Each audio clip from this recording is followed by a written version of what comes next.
Di tahun 2009 ada hal yang menarik, sekelompok anak muda di Jepang itu yang namanya geng Satoshi itu tidak percaya lagi sama currency. Karena currency dunia yang dicetak oleh yuan, oleh yen Jepang, oleh rupiah, oleh dolar, itu mereka bisa nyetak suka-suka dengan versi mereka. Apalagi negara kuat, strong country ya, seperti Jerman, seperti Prancis, seperti Amerika. Mereka bisa suka-suka mereka mencetak uang, dan habis itu uang tersebut disalurkan ke negara berkembang untuk mengimbangi inflasi yang kalau uang itu berada di negara mereka. Itu saya mau memulai dari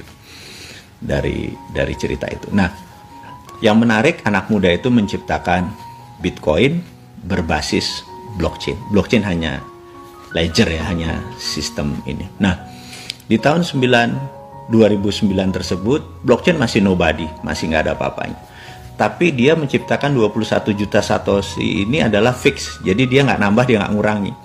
Karena sesuatu yang fix itu menjadi predictable, menjadi bisa menebak. Kalau underlying-nya dia cetak print, itu dunia realnya menjadi tidak bisa ketebak. Ini kehebatannya Bitcoin. Bitcoin baru masa jaya 2016-2017. Bitcoin masa jaya, dan di sini kaum globalis merasa bahwa dunia nanti go digital. 2030 itu mungkin 5G digital itu sudah 90% gitu ya. Nah, mereka tahu bahwa currency nanti itu bukan currency fisik seperti negara punya, tapi currency-nya digital. Nah, mereka ingin mengontrol digital itu. Sekali lagi, kalau kita ngomong tentang currency atau digital currency ini, bukan menganggap bahwa oh Ethereum, oh Bitcoin segala macam Anda mulai beli. Enggak. Mereka akan nerbitin sendiri. Dugaan saya adalah Libra, dugaan saya adalah Tesla. Ini masih dugaan ya. Jadi belum tentu mereka terbitin sekarang atau mereka beli yang sekarang. Semuanya masih bisa berubah, tapi saya mau menceritakan bahwa mereka ingin mengambil kendali dunia setelah dolar selesai. Dolar nggak amanah menurut mereka. Untuk itu, sewaktu mereka mencoba di tahun 2018, di mana Libra diluncurkan,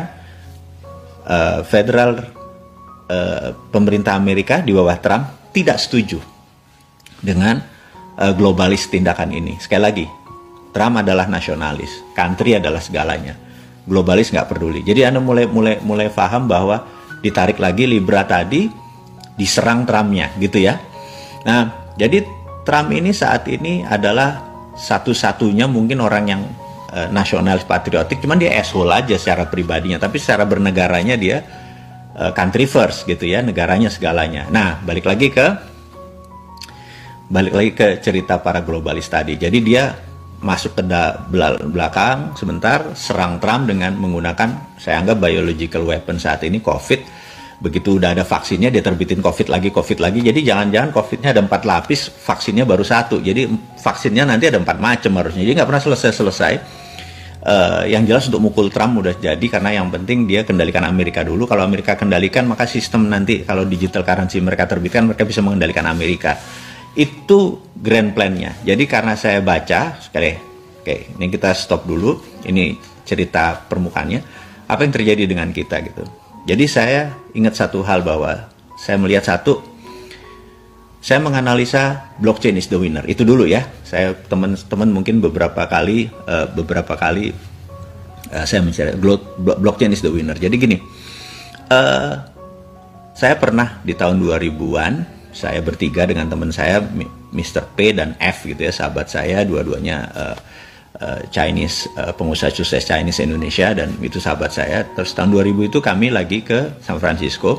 Kami tertarik dengan paket C-nya Google. Jadi Google mau menjual 21% sahamnya dengan harga 36 juta dolar gitu ya.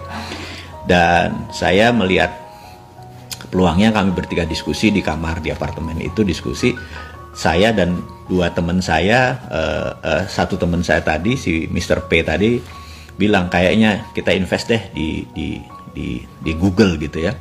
Terus tapi teman saya yang F ini nggak setuju, karena dia mayoritas saham ya, hampir 70%. Jadi dari 36 juta dolar tuh mungkin dia yang terbesar. Jadi singkat cerita kami berdebat 2 malam, terus dia bilang enggak. Search engine the end, the winner is Yahoo katanya. Ini tahun 2000 ya. Wah, saya bilang enggak deh, gue suka tuh sama Sergey Brin, saya suka sama idenya, saya suka sama konsepnya gitu-gitu ya. Terus kami berdebat, dia bilang enggak, lu masuk sini. Kalau masuk sini nggak bisa, karena 21%-nya kan 36 juta dolar, duit gua nggak nyampe nih, saya bilang gitu. To make story short, akhirnya nggak jadi beli. Saya ingat 2018, saya ketemu di elevator di gedung BCA, saya, "Weh bro, makan siang dong kita," gitu ya. Terus salah satu yang diskusikan adalah, wah coba dulu kita masuk 21% saham Google, sekarang nilainya berapa? Anda tahu Alphabet itu yang punya Google nilainya kan 1000 billion. Kalau 21%-nya kan 210 billion. APBN kita itu kan 2000 triliun, itu kira-kira 140 billion dolar. Jadi kita punya kekayaan tuh sama dengan kekayaannya APBN Indonesia. Saya bilang itu ngimpi lah, udah lewat gitu ya. It was then gitu ya. Terus saya bilang, lu main apa sekarang? Itu 2017 saya bilang, gue main blockchain. Saya bilang kayak gitu.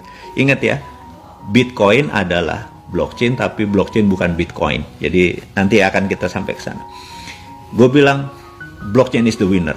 Oh ya gitu ya. Jadi kita tahu di tahun 61 pemerintah Amerika memutuskan ingin membentuk komunikasi yang lain di luar PSTN. Dulu kan PSTN itu kabel ya. Tahun 64 mereka memulai proses produksinya. Kemudian tahun 69 untuk pertama kalinya WWW, internet diluncurkan gitu ya. Jadi sekarang ini internet WWW itu baru 52 tahun kali ya, dari tahun 69. Dan saya melihat bahwa blockchain akan men-challenge internet dan WWW tadi gitu. Saat ini masih hybrid, tapi suatu hari dia akan stand alone gitu ya. Nah, itulah platform yang kita ambil dari seluruh sistem. Saya tadi ada Santara, ada Dinar dan segala macam, kita menggunakan basic itu. Sekali lagi, itu tidak sederhana. Itu hanya teknologi dan kita masih hybrid, dan itu everlast. Karena itu perhitungan kita sangat trusted open ledger. Oke, selesai lagi ya alasan teknologi. Yang kedua adalah kita minta izin nih sama pemerintah Indonesia untuk menerbitkan sistem payment system gitu. Kebetulan partner kita IPEMO, di mana sahabat saya yang juga memiliki saham di Dinaran ini punya payment gateway yang namanya IPEMO. IPEMO saat ini adalah alhamdulillahnya ya, udah 8 tahun berjalan, omsetnya baru 52 miliar per jam gitu ya. Jadi punya platform yang sangat solid sekali untuk menjadi mitra dari Dinaran. Jadi saya sangat serius sekali dengan teman-teman membangun Dinaran ini, karena benar-benar tadi platformnya harus benar-benar solid. Karena kita adalah main di dunia pembayaran dan dunia payment system gitu ya.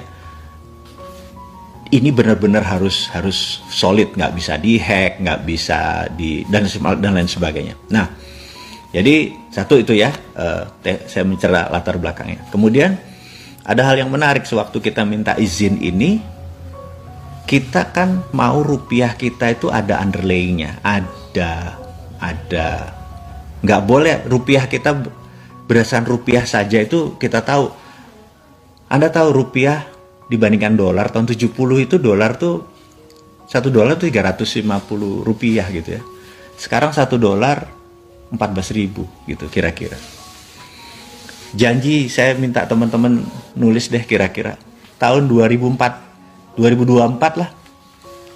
Dolar ke 12.000 atau dolar ke 16.000, udah sesederhana itu gitu ya.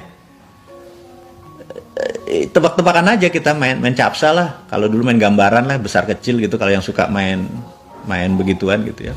Jadi mau nebak ya, sekarang 2021. Pertanyaan 3 tahun lagi 2024, rupiah ke 16.000 atau rupiah ke 10.000, udah gitu aja gitu ya. Nah, kalau Anda bilang bahwa selama Indonesia merdeka rupiah selalu melemah dengan old system yang nggak pernah ganti-ganti ini, jawab pertanyaan saya, gimana caranya rupiah jadi 10.000? Gimana caranya gitu? Bagi saya adalah lu bullshit, lu janjiin rakyat bullshit, lu nggak akan pernah bisa buat rupiah 10.000. Kalau 16.000, 17.000 rasanya digaransi gitu ya. Balik lagi, emas sekarang. Emas tahun 90 itu 1 gram 25.000 rupiah. 10 tahun kemudian tahun 2000 emas itu 350 ribuan gitu ya. 10 tahun loh itu. Naiknya berapa persen coba? Dari 25.000 ke 300.000 berapa persen gitu. Kemudian emas di tahun 2010 itu 450 ribuan gitu. Itu 2010. 2020 Anda cek sendiri. Sekarang 1 gram 1 juta. Pertanyaan saya sederhana. Kira-kira di tahun 2030 1 gram emas jadi 500 ribu atau jadi 2 juta? Sesederhana itu gitu ya. Gitu. Nah, tidak ada satupun yang menggaransi rupiah akan menjadi kuat, entah itu melawan dolar, entah itu melawan emas, gitu ya. Sekarang saya tanya ke sahabat semua, kok Anda berani pegang rupiah tanpa underlying? Gitu, itu pertanyaan saya. Atau Anda pakai cara yang konvensional, underlyingnya adalah bunga bank. Anda taruh di deposito dapat bunga 5%, itu underlying Anda. Supaya rupiah Anda tidak kena inflasi, gitu ya. Kok pakai bunga bank sih? Gitu. Itu yang saya mau tanya. Kenapa Anda memilih bunga bank gitu? Kenapa Anda nggak pakai emas? Karena emas nggak liquid. Kalau kita beli 10 gram, kita lagi perlu yang harganya sekitar 10 juta, Anda perlu 2 juta, Anda harus nyairin 10 jutanya gitu ya. Mendarat emas menjadi tidak liquid. Itu yang menjadi masalah berikutnya dari menyimpan emas gitu ya. Nah, Dinaran akhirnya mencoba ketemu di tengah. Kita adalah digital gold, digital system dulu. Jadi Anda beli emas 10 gram, Anda boleh taruh di rumah emasnya tadi. Terus kalau Anda mau mencairkan emasnya tadi cuma 2 gram, kirim lagi fisiknya ke kantor Dinaran, bolak-balik. Anda rugi ongkos. Kenapa nggak Anda titip di kustodiannya di kita, di banknya kita gitu ya. Bank kita bermitra sama Bank Artagraha. Gitu. Ya udah, kenapa nggak taruh karena ini sistem perbankan, ini adalah sistem segalanya. Nah, itulah yang saat ini alhamdulillah baru 130.000 sahabat kita yang join di Dinaran gitu ya. Saya bersyukur sekali karena kita baru 6 bulan dapat dipercaya. Nah, ada yang menarik. Sewaktu kita mengurus perizinan, ini sekali lagi ini menarik nih perizinan, karena kalau Anda investasi izinnya OJK, harus diingat ya. Jadi kalau tanya Dinaran OJK-nya gimana? Ini nggak ngerti nih. Tapi kalau Anda sistem pembayaran, izinnya Bank Indonesia. Jadi ingat, Dinaran bukan OJK, Santara yang OJK, karena investasi. Kita nggak investasi kan, kita nabung dan sistem pembayaran. Kita ada di Bank Indonesia. Nah, saat ini mitra kita, karena kita bukan bank, kita LKBB, lembaga keuangan bukan bank, maka kita bermitra dengan Bank Artagraha gitu. Nah, why Bank Artagraha? Banyak bank yang lain. Bank Artagraha itu direspek sama Bank Indonesia. Udah sesederhana itu, dan dia bank buku 2. Nah, kalau bank buku 2 itu mudah ngomongnya dengan bagian teknologi, dengan bagian ini.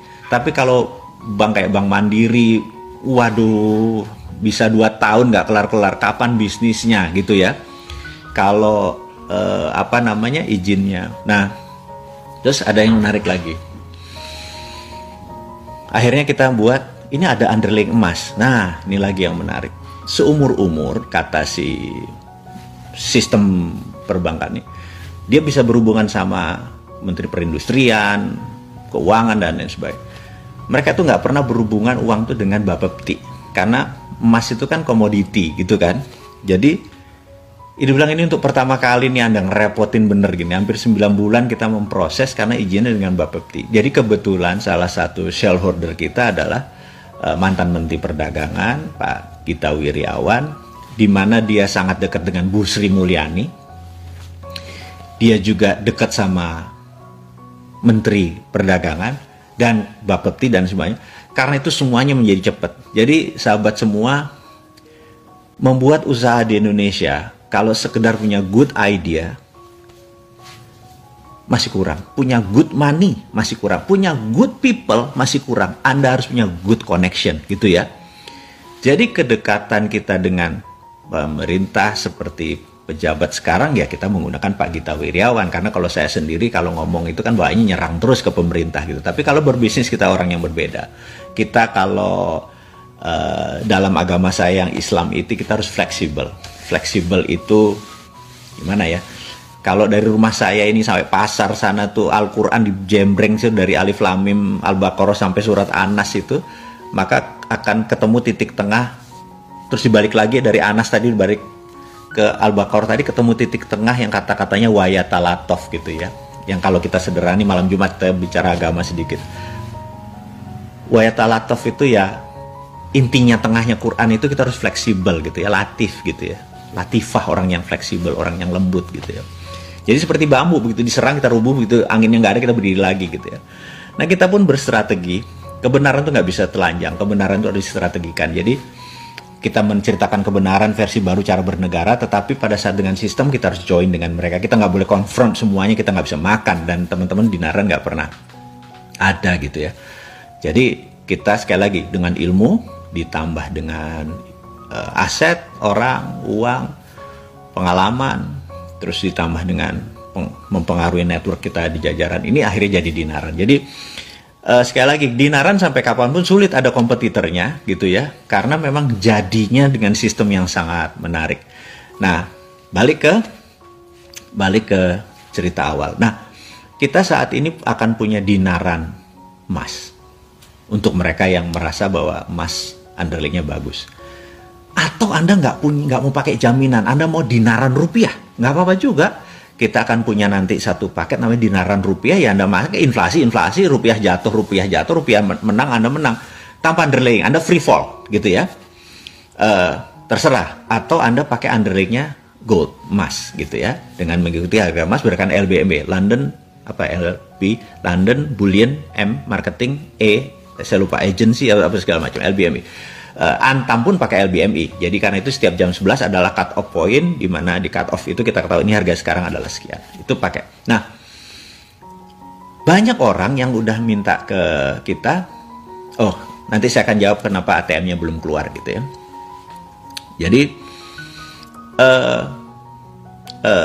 Anda boleh tanya, apakah banyak orang yang merasa enggak, saya nggak mau pakai underlyingnya emas, saya mau pakai underlyingnya dolar gitu ya. Nah saat ini kita sudah dalam sampai titik puncaknya menyelesaikan sistem tersebut dan perizinan. Sekali lagi di Indonesia yang paling berat adalah masa, kalau nggak ada perizinan besok udah dagang kita. Jadi sebentar lagi kita ada Dinaran dolar. Jadi Anda bilang aku nggak underlying aku nggak mau pakai emas, aku mau pakai dolar, monggo. Ada yang bilang, aku tuh setiap setahun sekali pergi umroh. Jadi saat ini ada saudara kita yang berhaji dan umroh tuh sekitar 1 juta orang. Tapi saat ini mungkin karena COVID agak tertunda sebentar. Sehingga yang jadi masalah adalah pada saat aku ke sana harus tukar real. Kemudian dari real ke Indonesia lagi, tukar lagi. Kena kurs bolak-balik. Nanti ada Dinaran real. Jadi Anda di Saudinya pakai rial, balik ke Indonesia pakai rupiahnya gitu. Kita bekerja sama Stanchart. Jadi kita punya itu semua. Nah, bagaimana tentang kartu?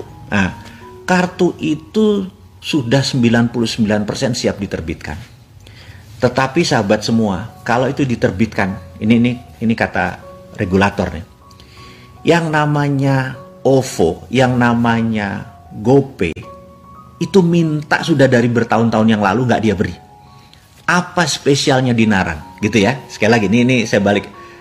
Kita ini kan Dinaran adalah e-money, Genius deh, plus ATM, plus underlying. Sekali lagi, kita ini adalah e-money, atau gini deh, lebih gampang. Kita ini adalah GoPay, plus kartu ATM, ada underlying. Anda pilih underlyingnya tadi, emas kah, dolar kah, itu ya, terserah. Nah, kita ini tinggal menunggu waktu untuk terbit ATM-nya. Sebenarnya udah ready, cetakannya semua sudah ready. Kita mau kasih surprise ke teman-teman. Jadi saat ini adalah trik kita untuk membuat Anda menginformasikan. Kita akan memberikan surprise. Jadi saya nggak kasih tanggal, tapi saya janji akan surprise, akan mengagumkan Anda semua. Oke, balik lagi ya. Kita adalah GoPay dikasih debit card, dan GoPay udah minta dari kapan-kapan debit card, nggak dikasih. Kemudian ada underlyingnya ya. Oke. Ada lagi yang menarik. emas kita ini kalau dari Antam, kalau ternyata ada 1 juta, 2 juta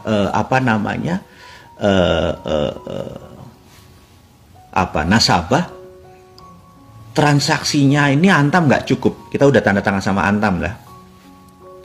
Akhirnya ada sebuah berita yang saya mau umumkan saat ini. Jadi sahabat kita dan partner bisnis kita, Pak Gita Wirawan, kan punya tambang emas di Nusa Tenggara. Nah, tambang emas itu Dinaran akuisisi. Nanti sekali lagi, ini hanya untuk make story ya. Dinaran swap share, akuisisi itu tidak harus pakai ini. Di mana kita menjadi off-take seluruh tambang emasnya dari perusahaan Pak Gita tadi, saya berbagi dengan saham di SHU. Sehingga kapanpun emasnya yang menjadi jaminan, underlying-nya adalah tambang tadi, dengan produksinya kita off-take 100%, dan emasnya tadi akan kita taruh di Bank Harta Geraha. Jadi teman-teman, saya sangat serius untuk membuat rupiah menang, karena itu underlying-nya adalah aset di luar Antam. Kita masih punya tambang emas sendiri gitu ya.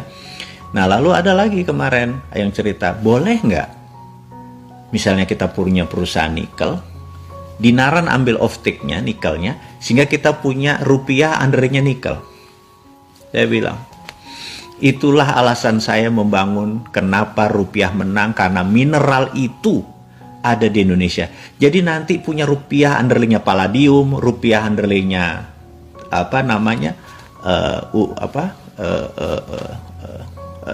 PGM atau precious group metal ada.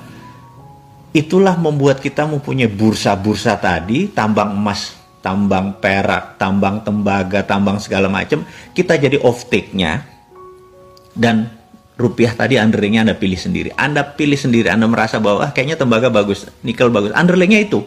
Begitu harga nikel naik, rupiah Anda naik gitu ya. Nah, teman-teman, ini kegilaan yang nggak sederhana gitu ya. Sekali lagi, saya minta dukungan sahabat semua bahwa ini PR kita masih banyak. Kita masih belum ada setahun, izin kita masih tadi, berarti kita akan punya bursa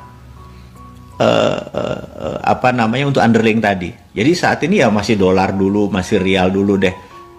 Apakah nanti rare earth atau logam tanah jarang bisa menjadi underlying kita? Bisa gitu ya. Tantalum, germanium, platinum, bisa. Itu mimpinya bahwa harta kita tidak dibawa keluar, tapi jadi underlying dengan pakai digital. Jadi mungkin saat ini yang kita cari apa? Kalau Anda punya tambang, ya udah, Dinaran jadi off-take-nya. Jadi contohnya gini, Anda punya tambang emas kecil-kecilan deh. Katakanlah Anda bisa memproduksi selama 10 tahun tuh 500 kilo gitu ya. Dinaran akan jadi off-take-nya. Nah, surat Dinaran tadi Anda bisa pinjam dari bank, karena penjaminnya adalah Dinaran gitu ya. Itulah yang kita harus lakukan pada saat ini. Jadi sewaktu tambang emasnya Pak Gita tadi memerlukan funding, karena kita punya crowdfunding yang tadi, yang sebenarnya duit kita semua tadi, yang menjadi emasnya tadi, inilah yang dijaminkan untuk mengeluarkan dana untuk membangun tambang emas tadi. Jadi uang muter aja di situ. Nah, alhamdulillahnya berdasarkan GRC cadangan emasnya Pak Gita itu cukup lumayan, hampir sekitar 11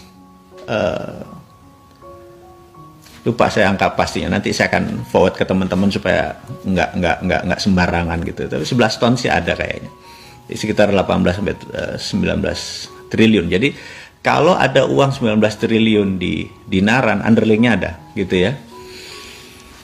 Dan apakah ini stop? Saya akan bocorkan bahwa Pak Gita terus mengekspansi, memberi tambang emas sebagai underlying dari Dinaran. Ini cerita panjang gitu. Dan apakah Dinaran berhenti di emas? Enggak, ada Dinaran perak, ada Dinaran nikel dan lain sebagainya. Jadi ada yang unik bahwa nikelnya tidak keluar, emasnya tidak keluar, emasnya di tanah air. Itulah yang saya bilang pemerintahnya, suatu hari Dinaran akan diakuisisi oleh negara Indonesia, dan ini akan menjadi underlying-nya. Dan saya kasih, kalau negara minta, ya udah Dinaran diambil untuk sistemnya, daripada pakai link aja segala macam, ambil Dinaran dan saya kasih buat negara. Bener nggak? itu membuktikan bahwa kita NKRI garis lurus. Apa yang kita bangun itu hanya bentuk nyemoni atau nyindir. Lo nggak bisa gue bikin, walaupun gue bleeding, gue berdarah-darah, gue harus dibilang dreamer atau segala macam, dibilang halu. Tapi kita udah buktiin gitu ya. Nah teman-teman, cerita-cerita dongeng seperti begini akan saya ulang-ulang terus, karena ini adalah bagian dari kontribusi rupiah menang. Jadi saat ini, sahabat semua, saya jangan sampai rupiah Anda tidak ada underlying, tidak ada insurance, tidak ada. Kedua, jangan sampai underlyingnya tuh bunga bank. Itu. Lebih baik Anda pakai emas. Cuman emas digital. Tapi kalau Anda nggak mau pakai emas digital, Anda beli emas, emasnya taruh di rumah, monggo, gitu ya. Nggak masalah itu semua. Atau sebaliknya, Anda punya emas gede di rumah, punya 1 kilo, 2 kilo gitu ya. Terus daripada Anda bingung di rumah, ya udah taruh di dinaran, karena kita punya security, punya insurance, taruh uang Anda terus mengikuti harga emas, rupiahnya Anda bisa tarik kapanpun, fisiknya pun Anda keluarin suatu hari Anda bisa. Semuanya simple, dan kantor kami saat ini hanya satu. Karena kita akan menjadikan the first digital banking yang pakai underlaying. Kantor kita hanya ada di STJ Senayan. Jadi teman-teman semua yang di Jakarta, Anda bisa datang ke kantor itu, Anda diskusi dengan teman-teman di sana. Kemudian kalau yang lainnya menggunakan digital lewat udara. Jadi sahabat semua, semoga informasi walaupun singkat ini Anda dapat memahami apa itu dinaran, kenapa rupiah menang, kenapa Indonesia akan berdaulat, kenapa seluruh tambang yang tadi hanya untuk kepentingan dagang diekspor keluar, hanya untuk trading, bukan menjadi underlaying yang membuat kita murka tuh, kenapa nggak jadi underlaying gitu ya. Nah kalau tuh jadi underlaying, rupiah dicetak berapapun underlayingnya kuat gitu ya. Jadi misalnya nih contoh nih, pemerintah Indonesia sekarang printing money deh, 10 triliun, 10 triliun taruh di kita punya underlayingnya, terus disalurkan lagi ke masyarakat, itu rupiahnya punya underlaying gitu ya.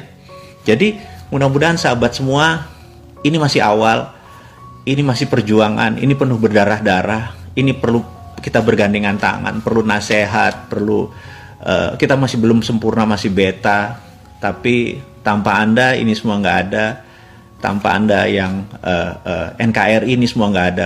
Kalau ya globalis ya udahlah, Anda menangin Ethereum, Anda menangin Bitcoin, monggo lah gitu ya.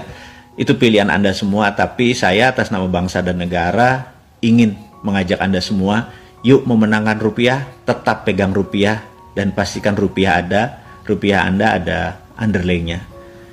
Akhirul kalam, saya harus mengakhiri juga perjumpaan kita yang singkat ini. Saya ucapkan terima kasih buat waktunya, terima kasih sudah mendengarkan diskusi singkat ini. Anda pasti akan menang. Bismillah, Indonesia pasti akan sukses. Kita akan terus